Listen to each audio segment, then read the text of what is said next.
Hello, ladies and gentlemen. Welcome back to the Revolutionary Podcast. My name is Ron Wilkins, as always. And today's going to get a little weird. Today's going to be one of those days in which I actually kind of abandon any type of specific script and kind of just talk. I want to explain this, and I want to explain it to the best of my possibilities, that no matter what I say, it comes from a place that cares. I really do. I mean, it really does. It comes from a place that matters, and it comes from a place that really, I hope to speak to you on a more personal level.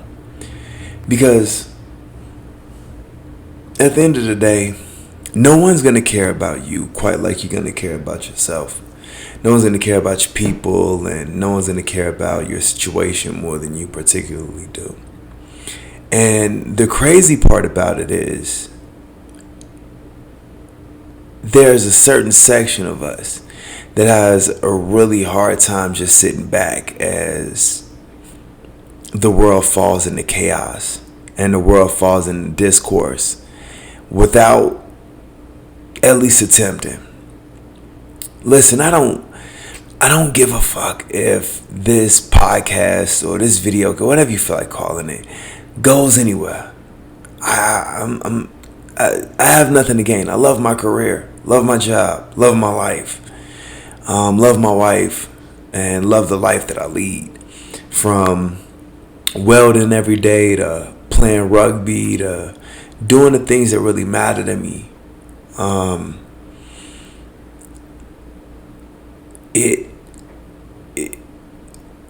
not looking for anything out of this. So what I'm about to say is something that needs to be said but ain't being said. And I'm gonna start actually with a little bit of reading. So over the last week and a half, I've been engaged in this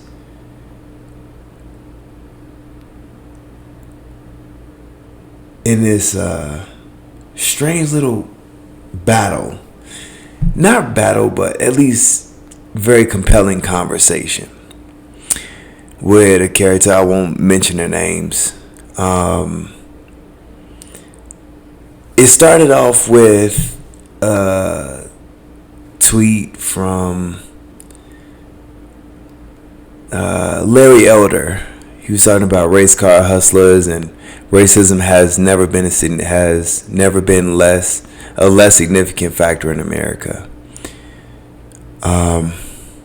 Then he started talking about support for black and white interracial marriage in America just hit an all-time high at 94%, which I didn't even know that was a thing. For whatever 6% you feel the way you feel. My wife's white, don't really care. But it is what it is on that note. But that was an individual. And I just started reading the entire thread.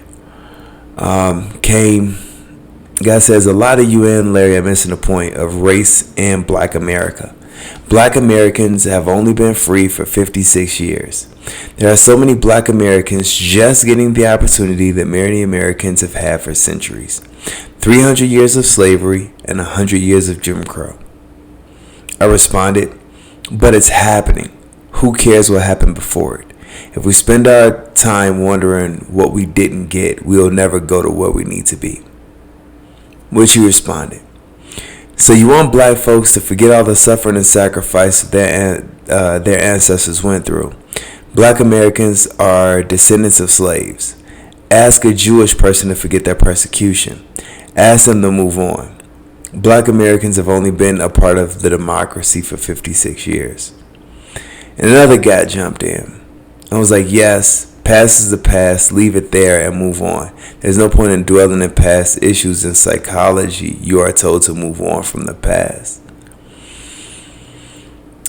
And to which this person responded, black people are not looking back at slavery and Jim Crow and saying that's why they can't succeed or better their race. Black Americans say the startling statistics around black Americans are the results of those two time periods. 13% of the population, but 25% the poor. There is an opportunity for every single American in 2021, but don't tell me slavery, 300 years of Jim Crow, 300 years, slavery, 300 years, and Jim Crow, 100 years. Black Americans not allowed to get an education, not allowed to own land, and no say in a democracy had no effect on black Americans. Stop denying effect. And which the next person that was jumping in with me said, those have no effect on anything now, as they have been done away with. The only thing holding black people back is victim mentality. Because after I stopped seeing myself as a victim of society, I started to see how much opportunity there is in the U.S. and black people. And to my point, I said, so I've been chilling this, but let me add a final point. There was a time which Irish and Italians were on the same plane as us. What did they do that we didn't? Complain. They got their own communities together and made something of it. Response. Every community that black Americans built, every community that black Americans built, that property was destroyed by local whites. Whites of slavery and Jim Crow have not allowed blacks to prosper. Now blacks should shut up and be grateful to work. Again, mentioning 13% of the population, yet 25% of the poor. Which I said, we still play the slavery card. Just stop it. It doesn't mean that we're disenfranchised now. Also, you mentioned the poor and incarceration. Yeah, 13% of the population, yet committing 40% of the crime. Same with poverty. A high school education with no skill doesn't pay well. Continuing on, it says, wonder why black Americans are predisposed to all these startling statistics. Blaming the victim is easy when it comes to black Americans. During the industrial age, there was a marketing campaign against black folks. For decades, read your history, it had an effect on the U.S. And so I said, I see we're starting to repeat ourselves. So let me ask you this. In our opinion, what do you think is holding blacks back right now? Let's not mention history anymore. What do you think can be done? It's easy. America sees black Americans in a negative way, and it has an effect on their housing, education, justice, and economics. They get pigeonholed over and over again. Blacks have to break more barriers, be it large or small, to find success. I'm not saying blacks can't succeed and there is no opportunity. Quite the contrary. But just don't blame the victim of 400 years of unfair treatment for the playing field being not level. Okay. See, before we start this, there is so much to unpack in this, and I'm actually about to kind of go to the beginning. You're going to tell me that blacks have only been free for 56 years. After 300 years of slavery and 100 years of Jim Crow.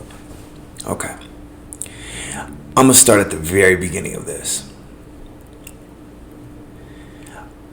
I have a problem with blacks saying that they came from slavery. I really do. I have a significant issue with it. I have such an issue with it. And I only have this issue because if you look back at this and you really want to play the history card, we didn't come from slavery. We came from rulers, mathematicians, scholars, astrologists. See, those are the people we came from. Slavery just happened to be mixed in at some point in our history.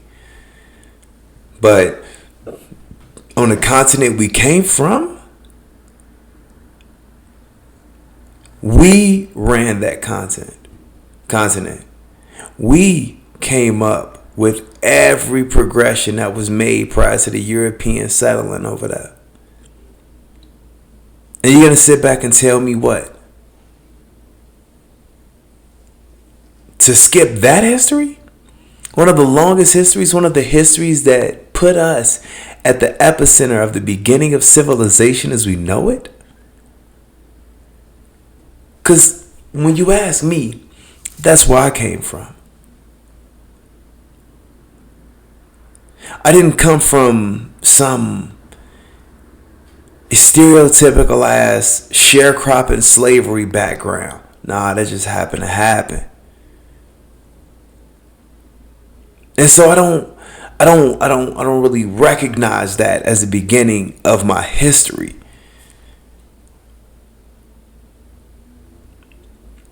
Secondly, if you want to look at slavery,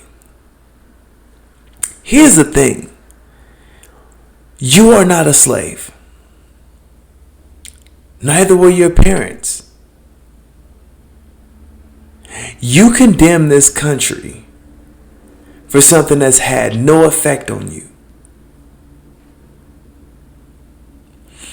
As I do get it, that we have had problems getting our foot in the door. You cannot tell me that right now,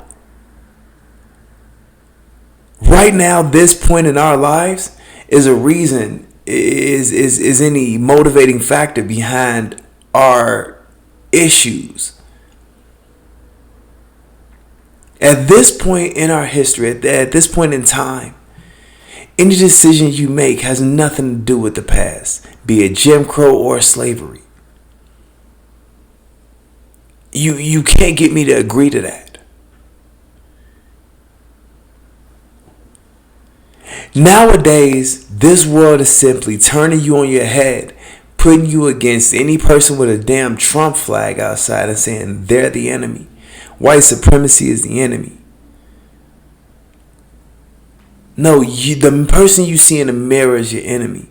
Because that person keeps looking back at you and telling you the reason you can't make anything of yourself is because your ancestors were in slavery and then your people that came after them were subject to Jim Crow. That's foolishness. It's childishness. It's stupid and short-sighted. But the crazy thing is, I only hear about this stuff from people who ain't doing anything with their lives. You only hear the slavery card and you only hear the Jim Crow card from people who, A, they're pushing an agenda, or B, they're trying to make a reason for why they haven't done anything with their lives up to this point.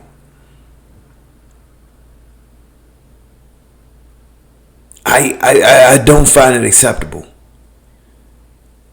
I don't find that to be one of those things I can look back on with understanding and encouragement. That bothers me because it shouldn't happen. As far as we're concerned, as far as your fellow man is concerned and slavery,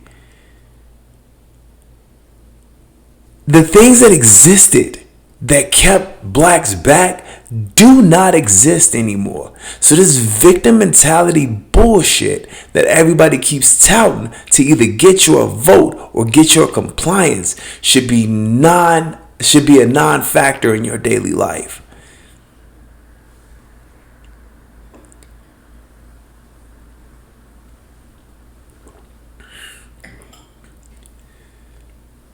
I don't understand how we can walk around daily,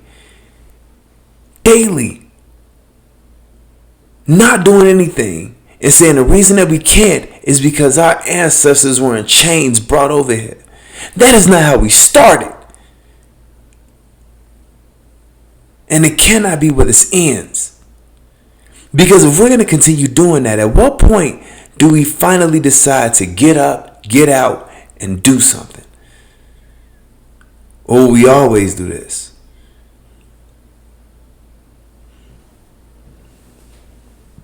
I don't remember Martin Luther King turning around and telling us that we can't do anything because of slavery.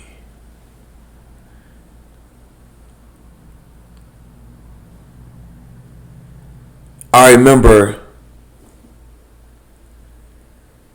a quote about not being judged by the color of your skin, but the content of your character.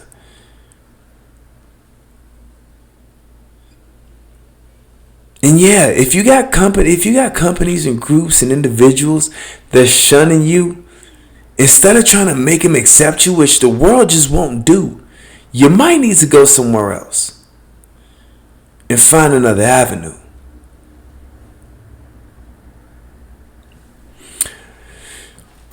Continuing on. Let's see.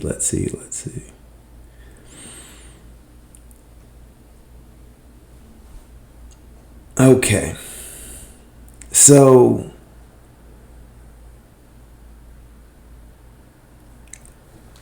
this individual mentioned something about 13% of the population and 25% of the poor. Okay. Let's look at this. See, what's happening with blacks right now is you have, and granted, I'm going to go ahead and play devil's advocate here. You got individuals that's in poor education systems.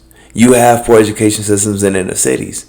And you have these, even if you had the best schools you had, you cannot, me and my dad had this conversation. You cannot be with a kid when they go home, when their parents are not watching them.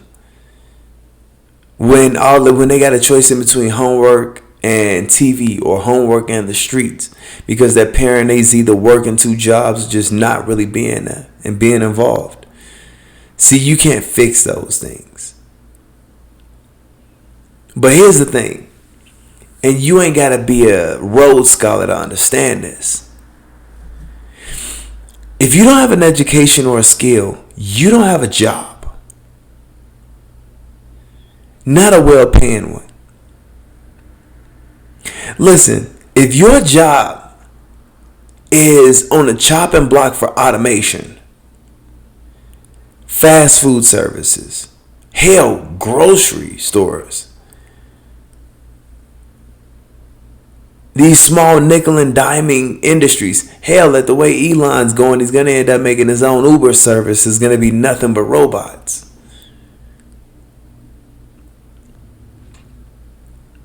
See, but if you're doing these menial jobs because you did not get the education or you do not have the skill to make enough for a living wage, that's no one else's fault but yours.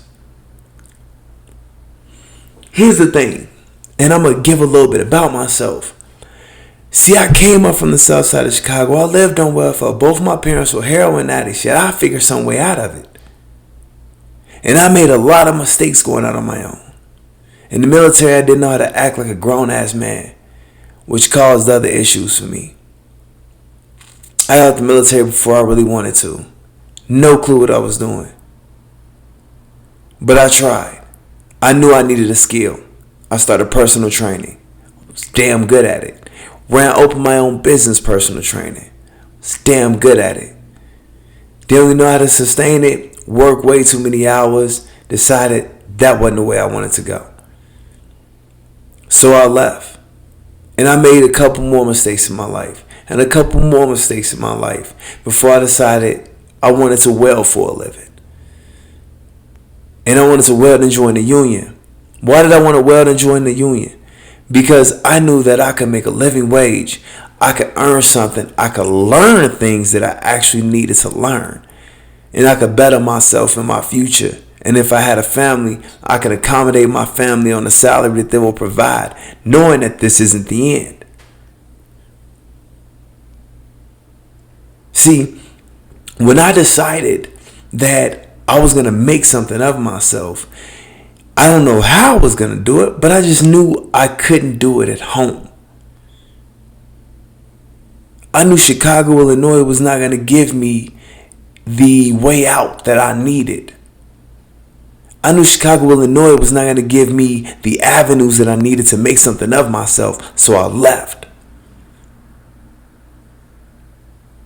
I went to school to get my certification with personal training. I learned a lot more on the business side.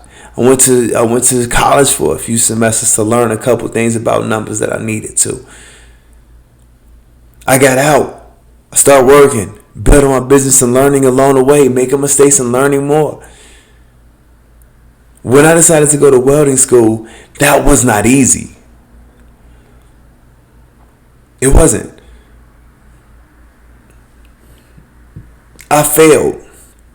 And the one thing about welding school, if you've never welded a day in your life, a couple things become real apparent to you real quick. A, you hurt. And I don't mean like a little bit. Nah, you burn yourself constantly. You get burns in places you thought you wouldn't get them. You're tired from bending over and staring at this puddle of molten metal as you're trying to make something of it. As you're making this fillet weld. As you're in this booth and it's 115 degrees outside and you're sweating your ass off. It hurts. It sucks. But I knew what I was doing. At the very end of the day, I wanted to come off with a skill. Something that paid well and something I could use. And that's what I decided to do. Which turned around me joining the union in Denver, Colorado, because that was the place I wanted to come back. I wanted here. I wanted to work here. Do you know why I wanted to work here? I wanted to work here because I went back to Chicago again to get my welding certification. And I saw that not only was the problem the same with the people that I knew, it got worse. Y'all got 42 cousins. First and second alone. That is not an overstatement. And 98% of them were doing the same shit that they were doing when I left. The players got older, but the game is still the same. I see these guys, no education yet, no skill yet, 45, still living with their mother. And I had the same story I hear from this cat. It's somebody else's fault why I'm in the situation I'm in. And they've had 3, 4, 5, 6, 8 kids. And I'm not joking. Dooming the next generation to be exactly like them. That's preposterous to me. But I'm only going to say that because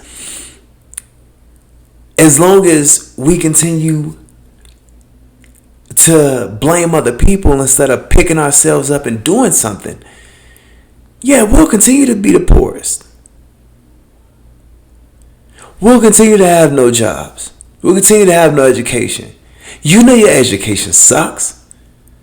But, and this is a huge but, there are plenty of avenues in urban areas that allow you to get tutoring there.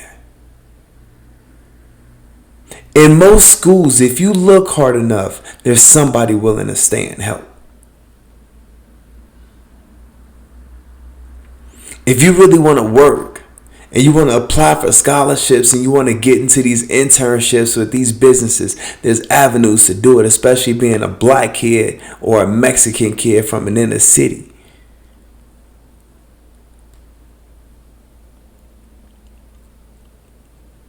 If you are poor, and you don't have enough money, and you find yourself in an inevitable circle of bullshit,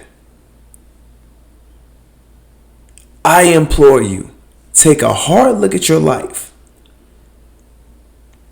Realize what is going wrong. And if you can fix it, fix it. Now, playing devil's advocate, I get it. There's some people who just can't. There's certain situations. You went to jail. You caught a felony. You made a mistake. And sadly, the state is not helping you for that. But there are avenues for felons to get jobs. Decent paying ones. See, it may not be everything you could hope for. And you might have to work to actually make ends meet. I do. I get up at 4 o'clock every morning. Sometimes before then, depending on what my job is. I get up, I put my boots on, I put my clothes on, and I head out this door. Then I go left after I get off work. Then I go play rugby after I'm done with that. Then I go to class. Then I sit up and do this. This is not easy to me, but it's worth it. I have that level of determination that I've always had to make something. I've made everything I've wanted to make with my life, and I'm trying to pass that on to the next group. You.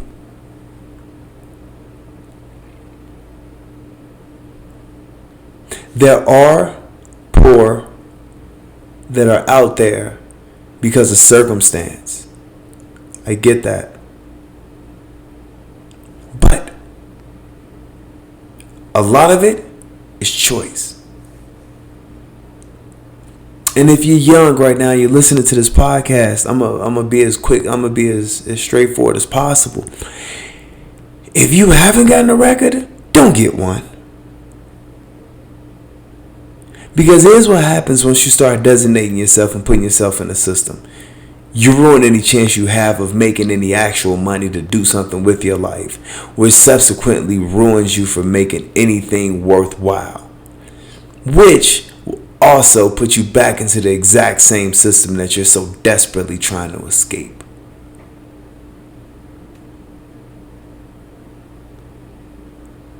There is no retirement in the drug and gang game. There isn't. You don't throw your hands up, get a goodbye parade, and move on. The world's not built like that. So for this individual complaining about the 25% of the poor, you know what's wrong. And if you don't, I'm going to tell you quickly. If you don't get yourself educated and you don't get yourself a skill, you don't make connections, you don't look at any way to survive and any way to make something more than a welfare check your parents got, you won't get it. And no one's seeking you out to do it. So don't get pissed off if you find yourself at the bottom of the totem pole in some shitty neighborhood, mad because you can't live the life you want to. Life ain't fair. But fuck, man, if you try, it's worth it.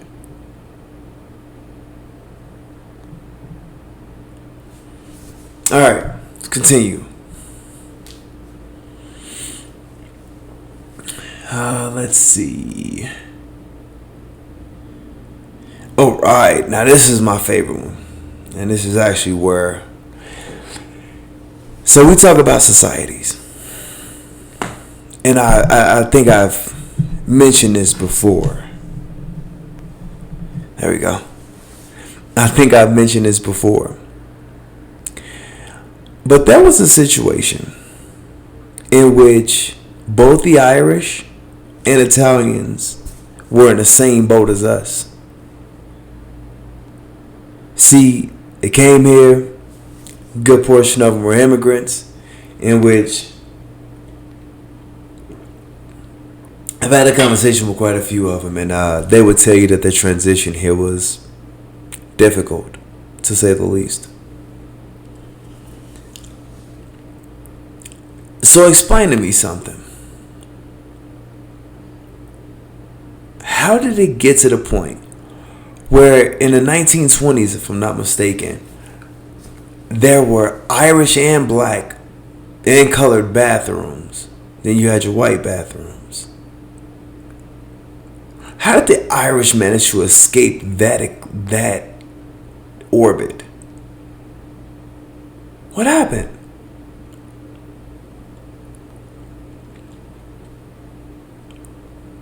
Couldn't have been them just protesting, and couldn't have been them just asking, could it? Nah, it couldn't have been. Because they tried that. They protested for a while about that mistreatment once they got here. Hell, before I even continue, let's have the Chinese and the Chinese Exclusion Act. When they were building those railroads, they protested too. So what happened? How did it get to the point where those groups who were at our level, if not lower, managed to escape the orbit that they were stuck to in this country? They didn't ask for it. They just wanted to be normal like everybody else. Yet they had to fight their way through for some reason. So how were they able to do it? I'll explain this. They stopped asking for shit.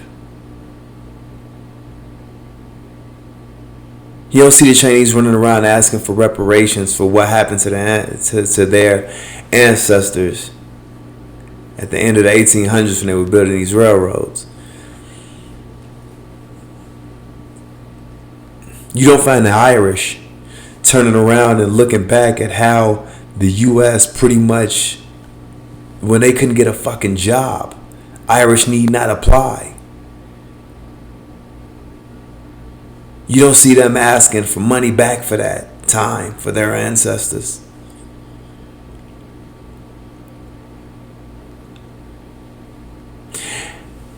You don't see this because they decided that they were not going to take it. They had enough pride within themselves and enough innovation within their ranks to come together and make something happen. And they did. They built companies, neighborhoods, societies, and protected them. They looked after them because they knew that no one was going to look after them but them. They knew that no one gave a shit about them but them. And so they started making themselves valued members, possessing specialized skills that the rest of the country needed. And sooner or later, after years and decades of pushing, struggling, and condensing their own funds and their own resources to make their own neighborhoods, slowly and surely they started to weave themselves into the fabric of this country. And for some odd reason, this is one thing that blacks, we just can't understand. Do you know why you continuously looked at as lazy, unethical, and gang-banging wannabes? It's because you've continued to ask somebody for your acceptance. You continue to ask somebody to look upon you with favor. Let me get this straight and let me help you out. No one gives a goddamn about you until you start caring about yourself and your community. We have specialized skills. We play. We why? What are we? What are we waiting on? I see all of these creative humans out there. Being a basketball player or a rapper, those are not your only ways. I love Joe Rogan. I love the guy to death. Listen to his podcast as much as humanly possible when I'm at work. And this guy seems to believe that you're fucked because of the community you come from, and that all we see as a way out is being a basketball player or a rapper. Like that's the only way to make it. A lot of people think that too. To include you.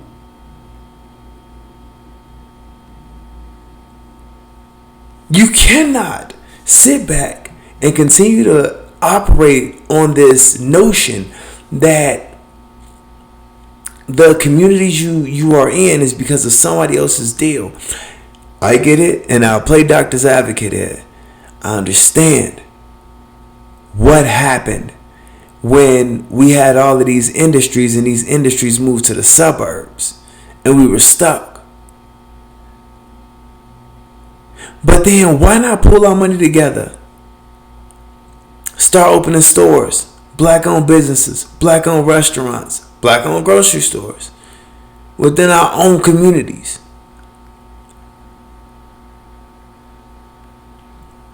Why is the labor pool so damn small when it comes to your trades, your electricians, your construction workers, your plumbers, your pipe fitters? How have of all people we can't manage to manufacture shit?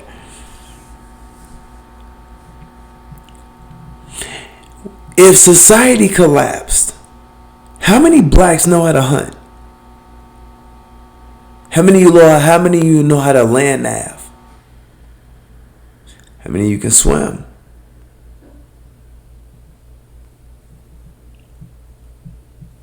See, these are the things that need to happen, because if society collapses, every group has their group that they can go to. They have a group that they can go to that'll take care of them, and then they bind. We seem to be the only ones that's still fractured. As a whole. No one was given the Irish job, so they just created their own. No one was given Italian jobs, so they just created their own. We seem to be the only group that's still asking people to look out for us, for somebody else's guidance and protection. You don't find that weird?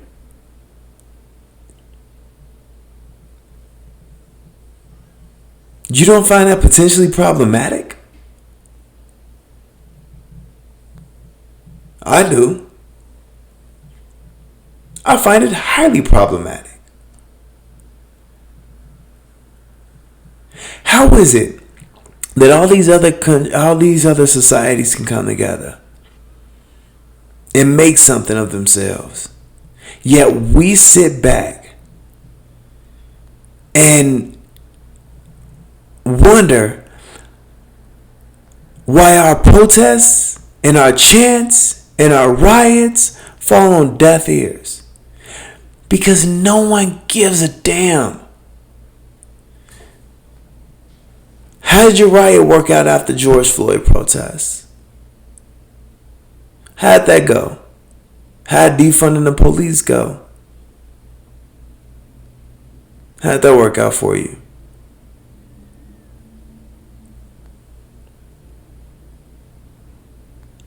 People always love to quote Martin Luther King. The man got up looking for change in the communities. He didn't ask for reparations. He didn't ask for people to give black people something that they're not working for. Martin Luther King simply encouraged people to go do something, to take action. If you could take anything from Martin Luther King, here's the thing. Take the fact that the guy just did something. And his contribution was writing, speaking, and trying to organize. Only thing we can organize now is a march and a rally. Not really even sure what we demanded. What do you want? Usually what I say is, oh, we want equal and fair treatment. Fair? Fuck fair. The world ain't fair, so stop asking for it to be. But now that you know the world ain't fair, what you gonna do with it? Yeah, you're gonna have to work harder. You're gonna have to push harder. You're gonna have to get more education. You're gonna have to get more certifications. And you're gonna have to take your ass to that door and to the next door and to the next door until somebody lets you in. And if ain't nobody letting you in, it's time for you to build your own business and let others in. What I'm trying to do with this is build a community of that. It's too many individual organizations out there. Yeah, I'm starting from very humble beginnings, but this is how it starts, and I hope you all follow it to see what this is about to grow into. Yeah, I want to organize everything.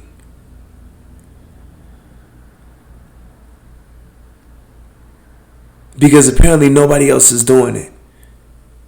And I'm tired of even down our politicians playing. Just because you're black, you ain't Democrats.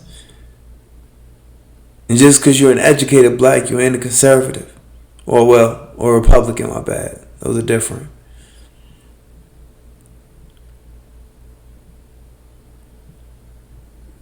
Either way it goes, we are a community.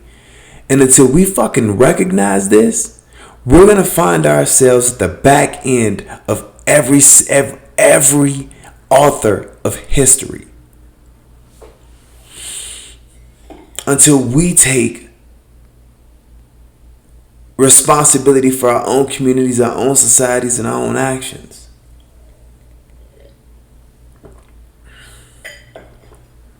That's what I'm trying to make sure we get. Because I can't take this anymore. Stop rioting. Stop protesting. You want to make something of yourself, do what these other communities have done, and actually make yourself valuable. We need some electricians. We need some carpenters. We need some pipe fitters. We need some plumbers. Jazz out there and make something ready and get something ready. We're trying to build up for the next generation. I want to get a hunting group together in Denver. Show you cats how to hunt elk and deer.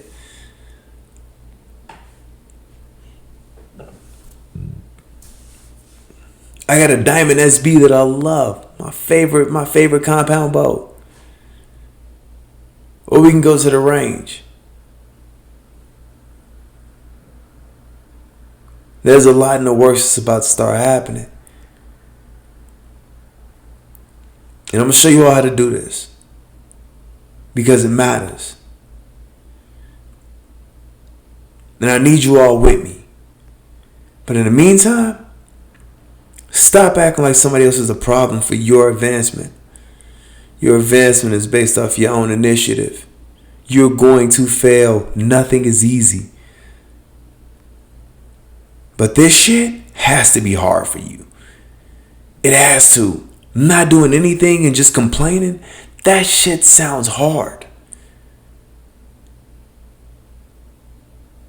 So I challenge you. But what are you going to do? Are you going to continue just bitching that the world ain't the way you want it to be? Or are you actually going to do something? Are you actually going to give it something? Are you actually going to make something of it? That choice is yours. To continue,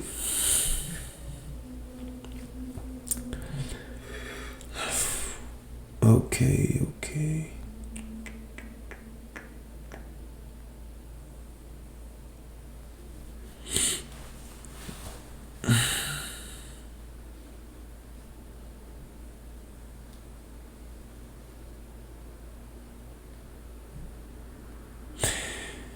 Okay, I had to end this conversation honestly on this quote. It says, I agree, but why can't we talk about it? Hash it out. It's our history, no matter how disgusting and embarrassing for everyone. That was the last tweet, and I just kind of gave up because people like this is a lost cause, and I gotta stop replying to tweets. I found myself wanting to get some information out there because I feel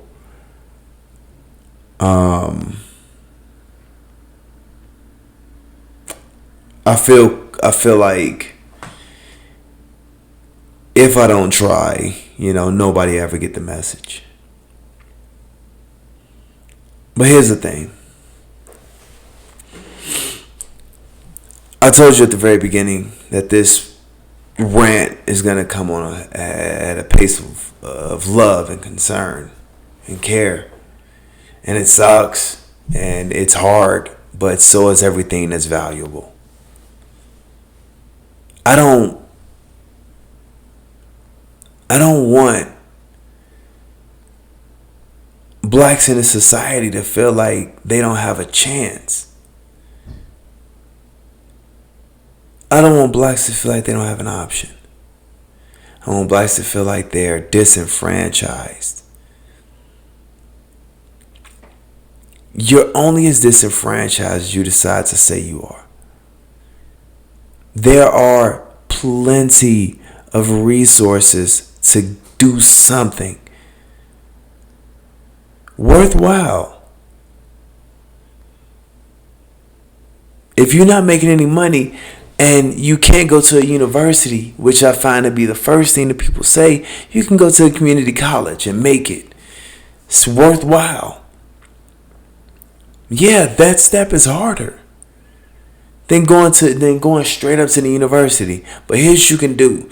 You go to a high school, you get out of this high school, you go to a community college where there's nothing but tutors and higher education at these places. You take advantage of every scenario that you got.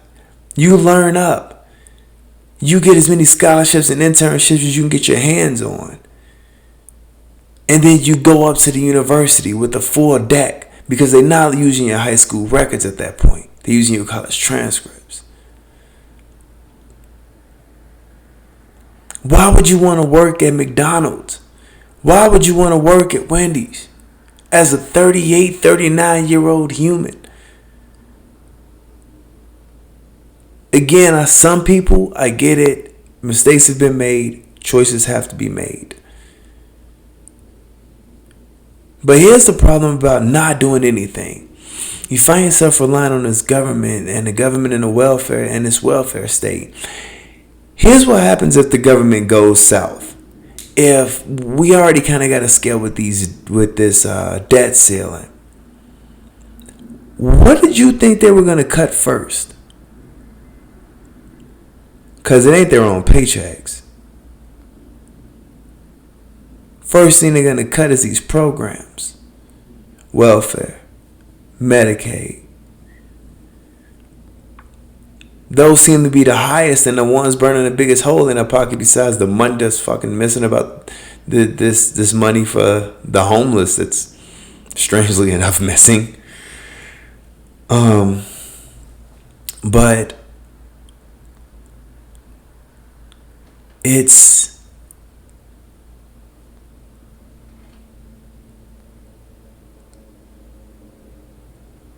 moments like this in which something can be done.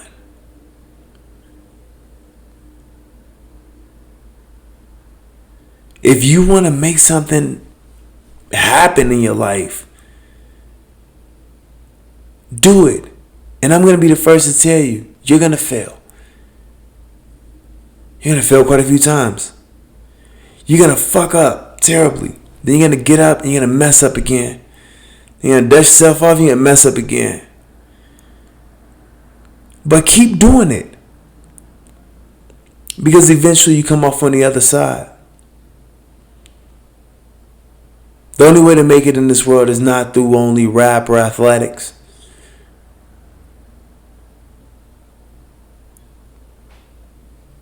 There's plenty general managers of football teams that have yet to be made.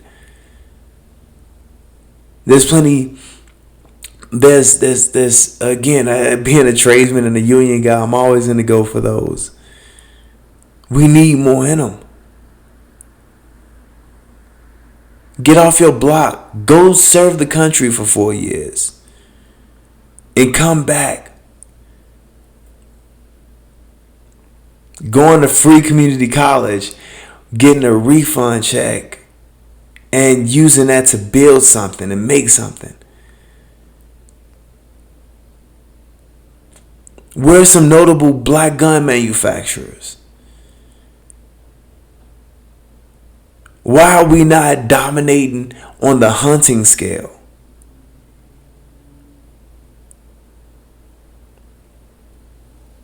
This is going to take time and effort, but it's worth it.